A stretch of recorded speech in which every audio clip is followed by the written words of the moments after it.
Uma vez conhecida como uma terra de guerras santas, marcada por conflitos envolvendo mais de 60 nações, a ilha de Hormuz carrega cicatrizes de disputas de poder que se estendem por milhares de anos.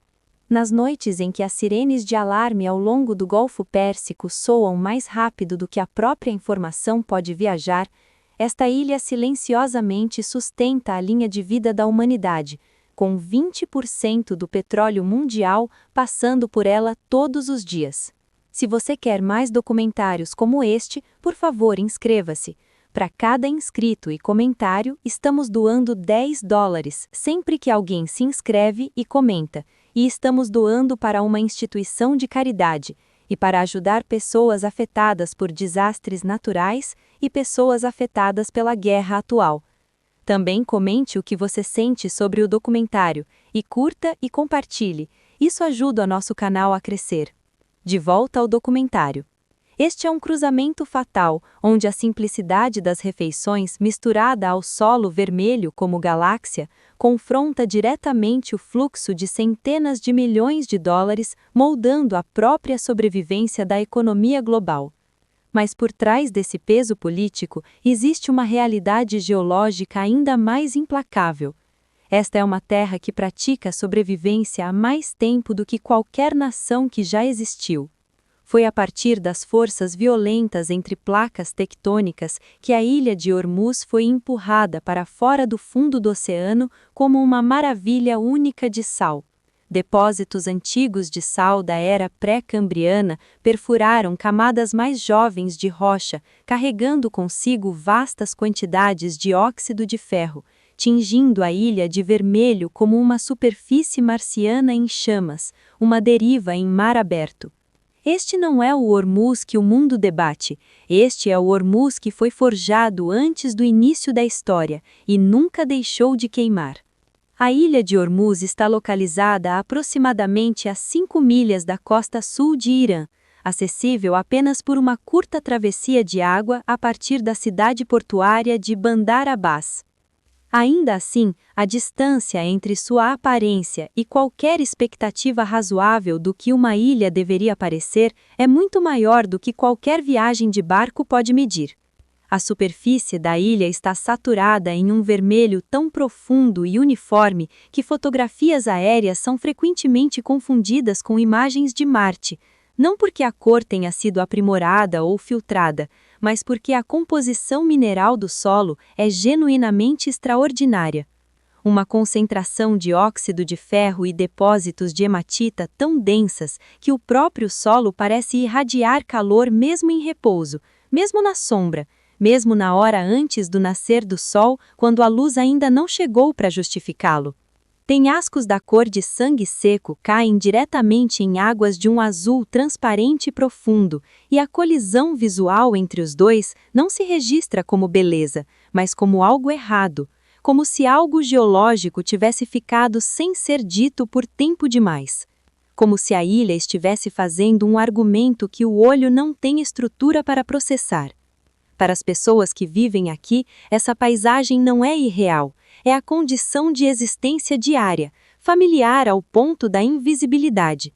O solo vermelho de Hormuz, conhecido localmente como Galak, não é apenas um fenômeno geológico. Ele é moído como espécie, misturado ao pão achatado, incorporado a pratos de peixe, servido a mesas onde a conversa é comum e a geologia sob a refeição nunca é mencionada.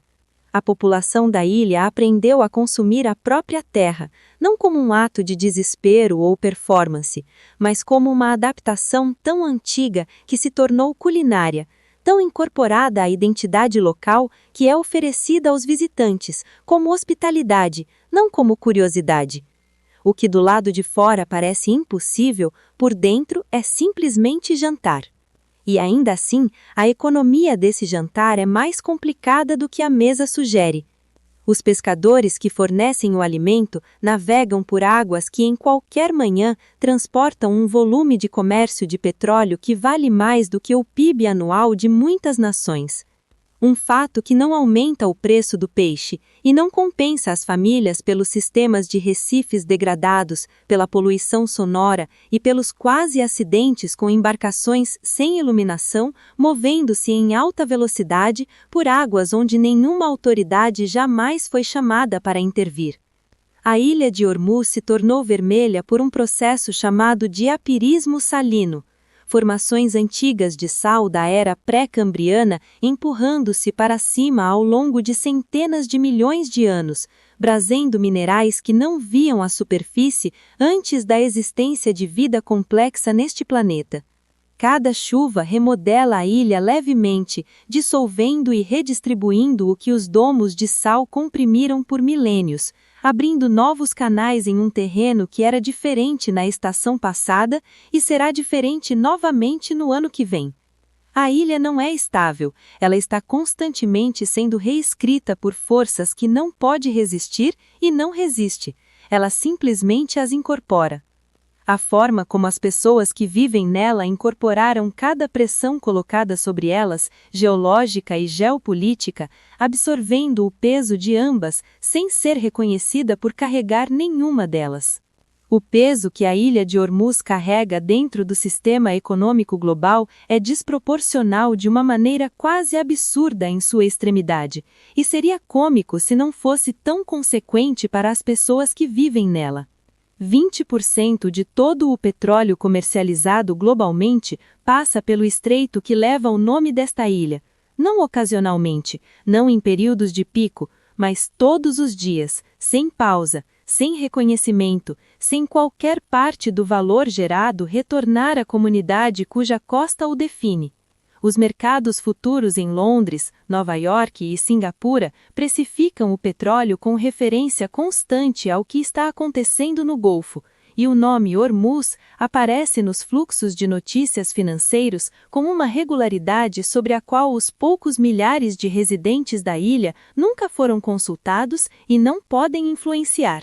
Uma declaração política feita em Teherã, um confronto naval nas rotas marítimas a 3 milhas da costa, um sistema climático que atrasa o cronograma dos petroleiros por 48 horas, cada um desses eventos pode mover os preços globais de petróleo em vários dólares por barril em questão de horas, redistribuindo centenas de milhões de dólares entre compradores e vendedores que nunca viram a ilha e não conseguiriam localizá-la sem ajuda. A ilha não participa dessas transações.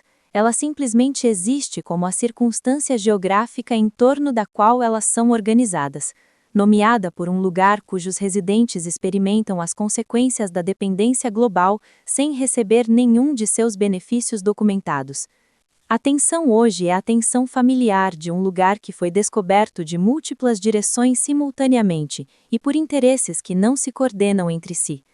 O turismo encontra as praias vermelhas e começa a medir seu valor fotográfico.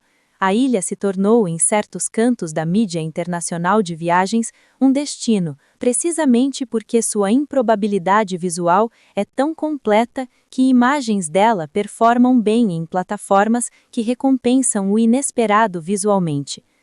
A questão de quantos visitantes uma paisagem geologicamente frágil como esta pode absorver antes de perder exatamente a qualidade que a tornou digna de visita permanece sem resposta, debatida silenciosamente entre uma comunidade que precisa de renda e uma costa que não tem mecanismo para registrar uma reclamação. Enquanto isso, a economia marítima que ocupa as águas ao redor há décadas continua sua expansão. A frota sombra adiciona embarcações ao corredor que os pescadores da ilha precisam atravessar, e a economia do turismo e a economia do petróleo competem sem reconhecer a existência uma da outra pelo direito de definir para que serve a ilha de Ormuz. A própria ilha, vermelha e paciente e sendo lentamente reescrita por cada chuva, vem fazendo seu próprio argumento sobre essa questão há centenas de milhões de anos e ainda não terminou de fazê-lo. Qashm é a maior ilha do Golfo Pérsico, com aproximadamente 84 milhas de comprimento e posicionada tão próxima do continente iraniano que em certas seções o canal entre eles se estreita para menos de 2 milhas, e contém em seu interior um arquivo geológico tão completo e tão exposto na superfície que caminhar por certas partes de seu terreno parece menos como viajar e mais como ler. Como se a ilha tivesse sido aberta pela erosão, especificamente para permitir que o visitante paciente entenda o que foi necessário para produzir uma paisagem tão estranha e tão resistente à descrição. O Vale das Estrelas, conhecido em Farsi como Dara, é uma paisagem de formações de argila erodidas moldadas por milênios de vento e inundações repentinas em colunas, cristas, cavidades e saliências tão variadas e não repetitivas em seus padrões que o olho humano continua procurando uma lógica organizadora e continua falhando em encontrá-la.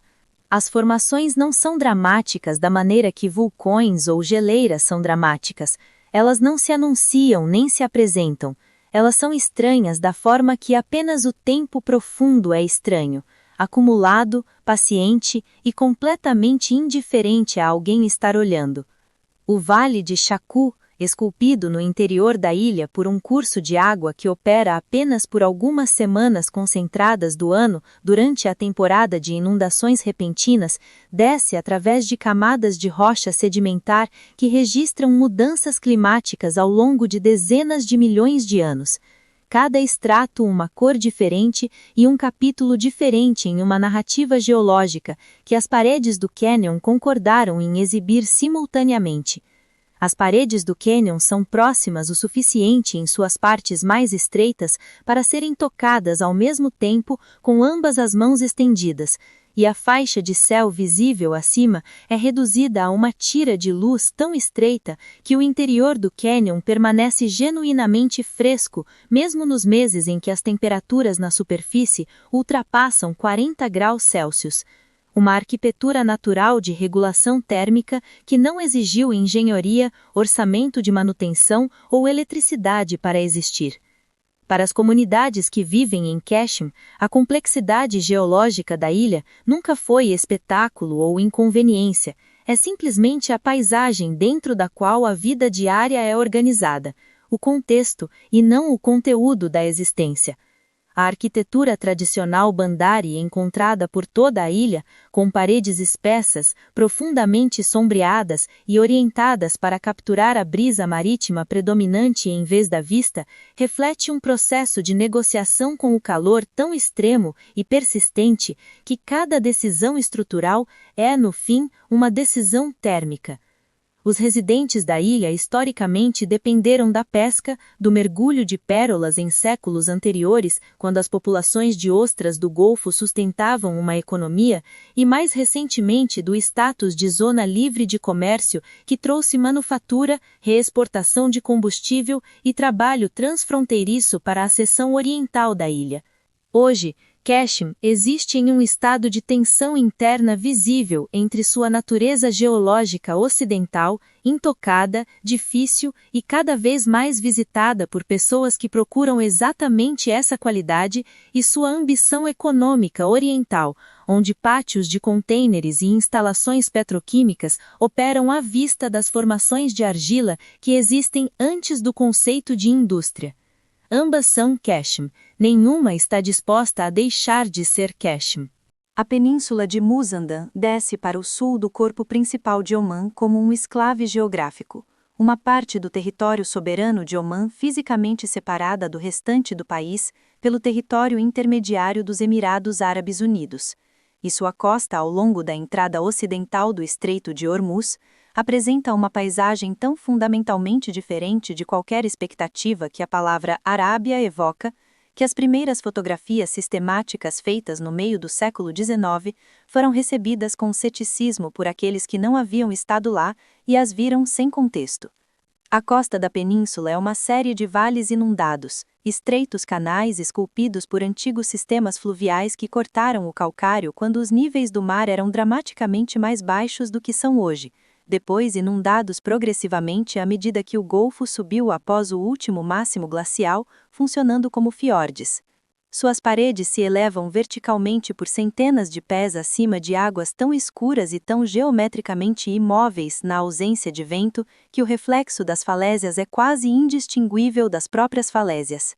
As comunidades locais chamam esses canais de khors, e eles têm sido navegados em barcos de madeira tradicionais por gerações sem que a paisagem se torne menos imponente ou mais compreensível para quem a encontra pela primeira vez.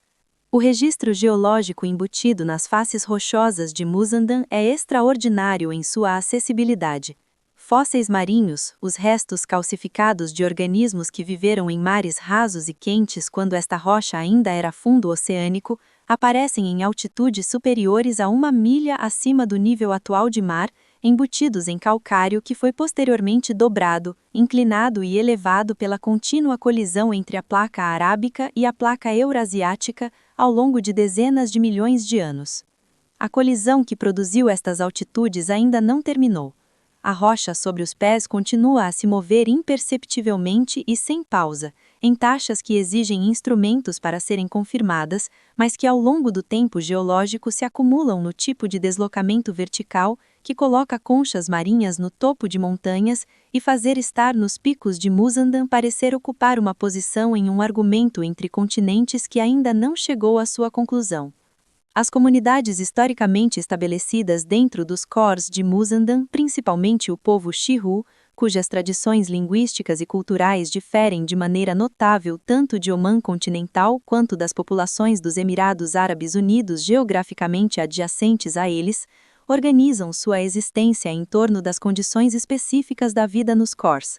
Pescando em águas protegidas dos padrões principais de corrente do Golfo, comunicando-se entre comunidades por barco em vez de por caminhos terrestres, e desenvolvendo tradições materiais moldadas pelos recursos e limitações de uma geografia costeira isolada. O isolamento que diferentes comunidades mantiveram entre si apesar da proximidade em linha reta, criou condições para práticas divergentes dentro de uma área geográfica muito pequena. Um eco humano da tendência geológica desta península de separar, compartimentar e desenvolver de forma independente aquilo que a proximidade poderia sugerir que deveria ser unificado. Hoje, conexões de balsa governamentais e o aumento do tráfego de embarcações recreativos reduziram o isolamento físico dessas comunidades, sem ainda produzir a homogeneização cultural que geralmente acompanha esta mudança. A 12 milhas a leste de Hormuz, e acessível apenas por uma travessia marítima que obriga a mente a desacelerar antes da chegada, a ilha de Hengam apresenta uma contradição visual tão completa que parece desenhada para desorientar qualquer um que carregue expectativas da ilha que acabou de deixar. Onde Hormuz é saturada de vermelho, Hengam é branca. Não o branco da areia desgastada ou o branco artificial de praias turísticas, mas o branco de sedimentos finos misturados com fragmentos minerais tão pequenos que são invisíveis individualmente e coletivamente ofuscantes em conjunto. Uma costa que captura a luz e a reflete em ângulos que fazem estar na praia parecer estar dentro de um prisma. A superfície muda constantemente entre prata e dourado, dependendo do ângulo do sol e da posição do observador. A água ao redor de Hengam é rasa, quente e transparente de uma forma que só ocorre onde o fundo do mar está limpo, a corrente é suave e o tráfego industrial ainda não redistribuiu completamente o que vive ali. Abaixo da superfície, Hengam mantém um dos poucos sistemas de recife coralinos ainda funcionais no Golfo Pérsico que não foram completamente destruídos pela combinação de tráfego marítimo, danos de âncora, aumento da temperatura da água e escoamento agrícola da costa iraniana. Golfinhos se movem nesses recifes em grupos grandes o suficiente para sugerir que o oceano ali ainda não absorveu completamente o quanto mudou nas águas ao seu redor. Como se uma parte desse ecossistema ainda estivesse operando em um tempo que ainda não registrou completamente o século XX, muito menos o século XXI. As pessoas de Hengam são principalmente pescadores, e sua relação com o mar é estruturada por conhecimentos acumulados antes de mapas serem feitos dessas águas ou acordados por governos que traçaram linhas sobre elas. Hengam tornou-se assim, clara, biologicamente intacta, visualmente improvável através do isolamento geológico. O basamento de calcário da ilha resistiu às intrusões minerais ricas em ferro que tingiram Ormuz, e o sistema de recifes se desenvolveu relativamente protegido do principal corredor de tânqueres que passa ao norte. Hoje, esse corredor se aproxima a cada década. O tráfego se torna mais intenso, os navios maiores, o deslocamento da água mais significativo a cada nova estação. A ilha de Kish está localizada a aproximadamente 12 milhas da costa iraniana no Golfo Pérsico Central. Pequena o suficiente para que alguém motivado pudesse dar a volta nela em um único dia, e seu ponto mais conhecido não é uma formação natural ou um monumento histórico, mas um fracasso. Um navio cargueiro grego que encalhou em 1966 e permanece exatamente onde parou desde então, enferrujando nas águas rasas da praia norte da ilha, com a permanência resignada de algo que abandonou a pretensão de ir a qualquer lugar há muito tempo. O naufrágio agora é um recife. Corais colonizaram o casco em formações que desenvolveram sua própria lógica interna, seguindo os contornos do aço industrial com a mesma paciência oportunista que os corais aplicam a qualquer superfície disposta a permanecer imóvel. Peixes se movem pelo compartimento do motor em espécies e números que o compartimento nunca foi projetado para acomodar.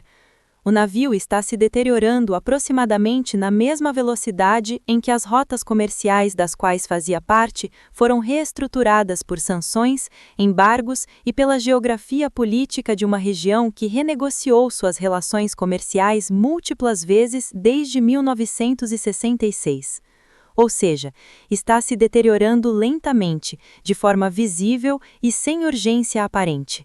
Sob a ilha, um registro diferente da história da água é preservado em pedra e sombra. A cidade subterrânea de Caris é uma rede de antigos túneis Qanat, canais de água escavados manualmente há aproximadamente 2.500 anos para transportar água subterrânea de aquíferos internos até comunidades na superfície em terrenos onde a água superficial não existe. Essa rede foi parcialmente escavada, estabilizada e preservada simultaneamente como infraestrutura funcional e como sítio arqueológico, uma combinação rara o suficiente para justificar a atenção. As paredes desses túneis contêm conchas marinhas fossilizadas, restos mineralizados de organismos que viveram quando este calcário ainda era fundo oceânico, incorporados em rocha que depois se tornou superfície desértica, foi cortada por mãos humanas em busca de água e agora forma o teto de um corredor que visitantes percorrem sob luz elétrica enquanto fósseis de conchas os observam de cima. As camadas de tempo disponíveis em uma única seção de túnel, marinha, geológica, hidrológica, histórica, são tão comprimidas e acessíveis que o espaço funciona como um museu involuntário de tudo o que esta ilha já foi. Kish foi designada como zona de livre comércio após a Revolução de 1979, o que a transformou de uma comunidade tranquila de pesca e mergulho de pérolas em um destino comercial operando sobre uma estrutura regulatória diferente do restante do Irã. Uma anomalia econômica deliberada construída sobre o isolamento geográfico da ilha e destinada a criar um espaço onde o comércio internacional pudesse continuar independentemente das pressões políticas que limitam o comércio em outros lugares. O resultado, décadas depois, é uma ilha que existe em um estado de debate interno permanente. Complexos de luxo visíveis a partir de praias onde tartarugas ainda escolhem seus locais de nidificação com critérios que antecedem completamente o comércio. Zonas duty-free operando em plena capacidade ao lado de ecossistemas de recifes que não receberam as mesmas exceções das consequências da atividade industrial ao redor. Kish é simultaneamente um experimento econômico e biológico, e os dois experimentos ainda não chegaram a um acordo sobre para que a ilha serve. Chabahar ocupa uma posição no Golfo de Omã, e não no Golfo Pérsico propriamente dito, fora da geometria do estreito em vez de dentro dele, e essa única distinção geográfica, o fato de estar após o ponto de estrangulamento e não antes dele, fez do porto o foco de investimentos contínuos em infraestrutura vindos de direções que normalmente não encontram muito propósito em comum. Índia, Irã, Afeganistão antes da mudança de governo e vários consórcios internacionais identificaram em diferentes momentos Chabahar como a solução para um problema criado pelo Estreito. Que todo o comércio marítimo de entrada e saída do Irã e todo o trânsito que conecta o subcontinente indiano à Ásia Central pelo mar precisa passar por 21 milhas de água que uma única interrupção geopolítica poderia tornar temporariamente inacessível. Chabahar não compartilha essa vulnerabilidade. É o desvio que a geografia ofereceu e que a política vem tentando ativar há décadas. A paisagem ao redor de Chabahar pertence à costa de Makran, uma região formada pela subducção do fundo do Mar Arábico sobre a placa euroasiática, uma colisão que produziu tanto a atividade sísmica persistente de baixa intensidade que ocasionalmente reconfigura a infraestrutura costeira, quanto o fenômeno geológico dos vulcões de lama, que surgem na paisagem como formações cônicas variando de alguns metros a centenas de metros, liberando periodicamente gás e água rica em minerais de profundidades que a superfície plana acima não sugere. Os vulcões de lama de Makran estão entre as manifestações mais concentradas desse processo em todo o planeta. Eles se erguem de um terreno da cor de osso exposto ao sol por tempo demais, com uma estranheza direta e silenciosa. Não entram em erupção de forma dramática, não estão inativos, estão em algum lugar entre os dois, exalando lentamente, continuamente, como se o planeta estivesse respirando por um conjunto incomum de poros. As comunidades baluches, cujas raízes na região de Chabahar remontam a mais de 2.000 anos, existem na interseção de rotas comerciais marítimas que conectam a Península Arábica, o subcontinente indiano e o Planalto iraniano há tanto tempo que sua cultura material, culinária, tradições têxteis e arquitetura refletem essas três direções simultaneamente. Não como uma mistura confusa, mas como uma identidade sintetizada que reconhece cada origem e constrói algo que não pertence totalmente a nenhuma delas. O porto de águas profundas que o investimento internacional tenta expandir ao redor e ao lado de sua cidade foi por muita parte de sua história simplesmente o mar, a fronteira do mundo conhecido, a fonte de alimento, a rota de comércio e o meio pelo qual estranhos chegavam com coisas para trocar e às vezes com intenções menos diretas.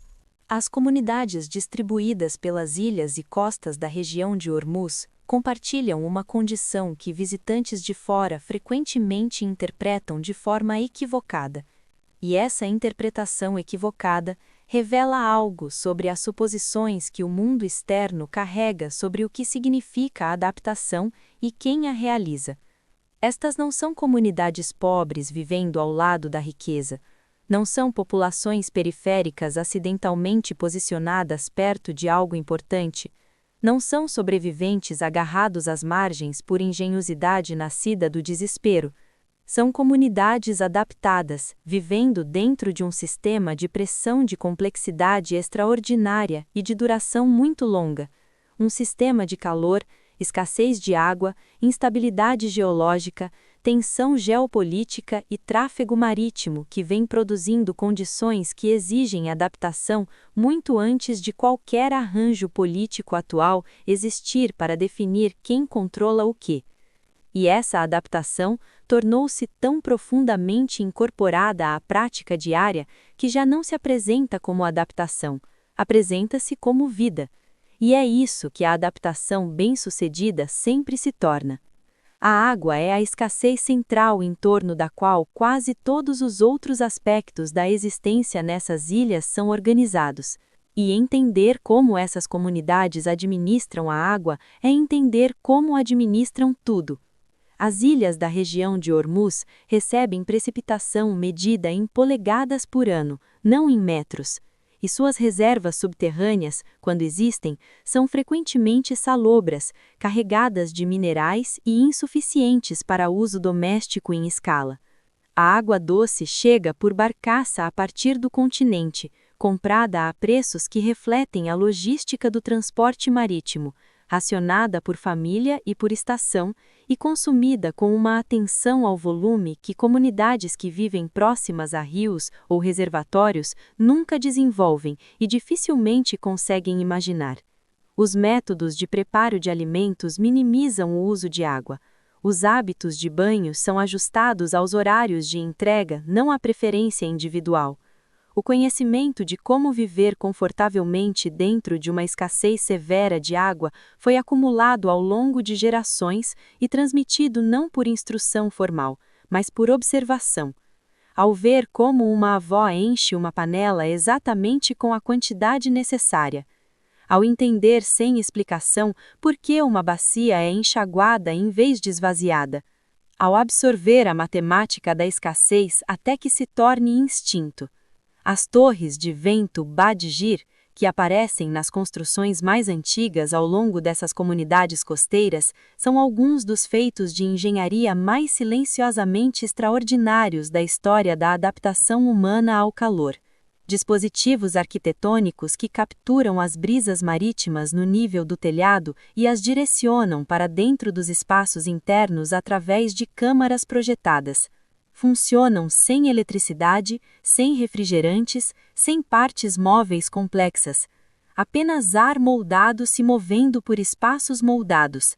Em temperaturas que frequentemente ultrapassam 40 graus Celsius, com a umidade do Golfo intensificando a carga térmica, essas torres criam ambientes internos significativamente mais frescos, o suficiente para tornar o descanso possível, o suficiente para tornar a vida cotidiana suportável.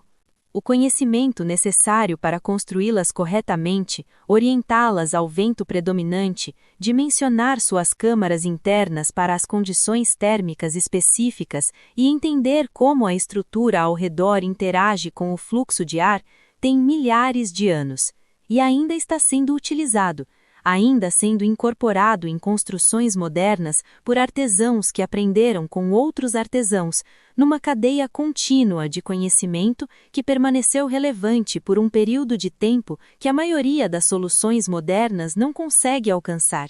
O Estreito de Hormuz não deveria existir da forma como existe, um paraíso geológico desempenhando o papel de um ponto de estrangulamento global. Ilhas de águas cristalinas e terra vermelha carregando o peso de uma economia que não construíram e de conflitos que não iniciaram. Comunidades organizadas em torno da escassez que desenvolveram uma precisão de vida que a abundância torna impossível de aprender e impossível de ensinar para aqueles que nunca precisaram dela. O estreito não é a anomalia. A anomalia é a suposição de que uma geografia tão volátil, tão disputada e tão resistente ao controle humano poderia ser tornada permanentemente estável. Que essas 21 milhas poderiam ser domesticadas por vigilância, tratados ou pelo peso acumulado de dependência econômica. E as pessoas que viveram ali por mais tempo sempre souberam disso. O que construíram em resposta não foi uma solução para a instabilidade, mas uma relação com ela, arquitetônica, culinária, psicológica e comunitária. Um conhecimento de como viver dentro de condições que o resto do mundo está apenas começando a reconhecer como seu próprio futuro. À medida que a pressão climática, a competição por recursos e a redistribuição gradual da habitabilidade continuam a redefinir os termos sobre os quais as comunidades humanas podem existir, o que a região de Hormuz sempre soube começa a parecer menos uma exceção e mais uma preparação. Que a sobrevivência não é um problema resolvido por tecnologia, mas uma prática refinada ao longo de gerações. E que a adaptação não é um último recurso, mas uma primeira linguagem, falada com fluência apenas por aqueles que foram obrigados a aprendê-la.